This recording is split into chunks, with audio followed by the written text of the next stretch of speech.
Good morning, guys. Today I want to tell you something about this. What are the safety precautions that has to be taken while you are in a lab or you are working in a hospital or college setting? Okay. So safety precautions is the guidelines which have been issued by maybe CDC or higher authorities, जहाँ पे कि they see the people don't suffer from a hospital acquired infection or any accidents or something which is related to hospital or medical college. Okay, so it has certain steps, broad steps that I will enumerate. Okay, first and foremost is hand hygiene. Okay, so most of the infectious and communicable diseases they spread through hands because it contains organisms or microorganisms which can spread from a doctor to a patient or from a patient to a doctor or from a patient to a patient. So, and the primary mode of this spread is through hand. So hand hygiene is one of the foremost component of a safety precaution. So hand hygiene can be by various methods like hand wash, hand rub, or before going to it. So there are various methods of hand hygiene. Next is a PPE, that is personal protective equipment.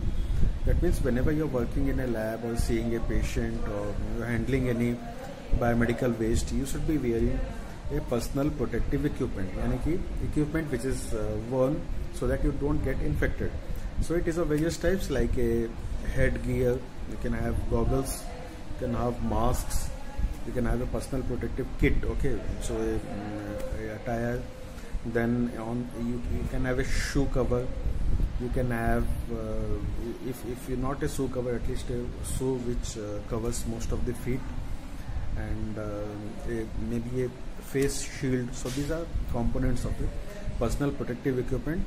But for wearing a personal protective equipment, you should always know how to wear that and also have to open that and to discard. Okay, so that is a must know about how to handle a personal protective equipment.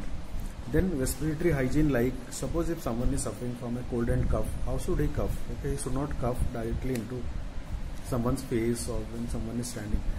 So this is a cough etiquette, so that if you are coughing or sneezing, you should always be doing to a fabric and also to a elbow. So that is a cough etiquette, and also if you are suffering from the URT, you should always be wearing a mask so that it does not spread to other people. Then sharp management, yani ki many sharps things which are used in daily practice like glass ka tukda ya needle, etc. So if something is generated, that has to be discarded properly so that people don't get a cut and injury from that and they suffer from certain communicable diseases. So sharp discard, etc., that should be known.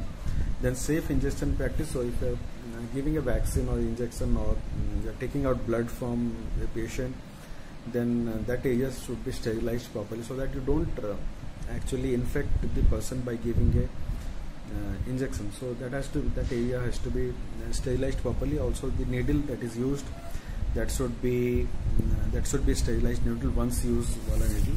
So that is safe injection practices that has also to be done. Then clean environment and clean surface you have to ensure before and after you are doing any work. So that has to be done. And also if any instrument you are using, that should be sterilized. So a lot of devices that are used while you are seeing a patient, while you are operating or while you are managing a patient. So all those devices that are used, it should be ensured that they should not be having any infectious organisms. So most of the instruments that go inside should be sterilized properly. So these are some of the points that belong to safety precautions. But if someone asks, at least you should be knowing some of them, or at least most of them or all of them. But if you don't remember anything, at least remember hand hygiene, then personal protective equipments, then injections, proper injections, then and sharps, etc. How to manage a sharp, and also to have a clean environment and a surface where you are working. Okay, so this much for today, and if you have any doubts, please go to the comment section and please leave your doubts, and if you have not subscribed to my YouTube channel, please do it now. Thank you so much.